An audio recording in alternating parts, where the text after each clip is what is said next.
एक दफ़ा का जिक्र है कि एक शानदार सल्तनत में एक बहुत दाना बादशाह हुकूमत करता था।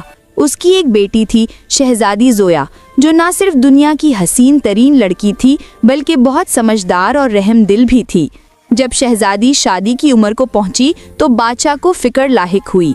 वो अपनी बेटी की शादी किसी ऐसे शहजादे से करना चाहता था जो सिर्फ अमीर और खूबसूरत ना हो बल्कि जिसका दिल भी सोने का हो और जो शहजादी का ख्याल रख सके। बादशाह ने ऐलान करवाया कि जो भी शहजादी से शादी का ख्वाहिशमंद है वो दरबार में हाजिर हो। बहुत से शहजादे और अमीरजादे आए, लेकिन उनमें 3 नौजवान सबसे नुमाया थे, शहजादा आमिर, शहजादा बिलाल और शहजादा हमजा।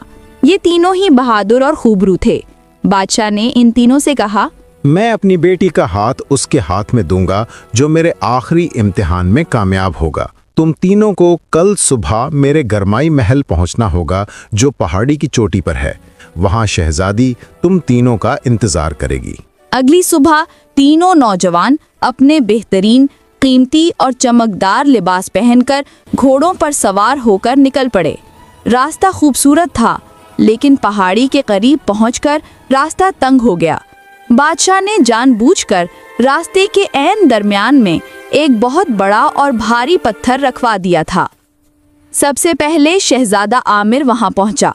उसने शानदार रेशमी शेरवानी पहन रखी थी। उसने पत्थर देखा और नाक भमें चढ़ाईं। ओह, इतना बड़ा पत्थर! अगर मैं इसे हटाने उतरा तो मेरे जूते और कपड़े गंदे हो जाएंगे और मैं शहजादी के सामने बुरा लगूंगा। उसने बड़ी एहतियात से घोड़ा पत्थर के किनारे से गुजारा और आगे बढ़ गया। थोड़ी देर बाद शहजादा बिलाल आया। उसने सोचा, अगर मैं रुका तो देर हो जाएगी, मुझे सबसे पहले पहुंचकर शहजादी को मुतासिर करना है।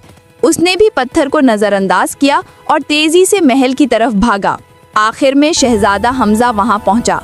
वो भी शहजादी से मिलने के लिए बेचैन था, लेकिन जब उसने रास्ते में इतना बड़ा पत्थर देखा तो रुक गया।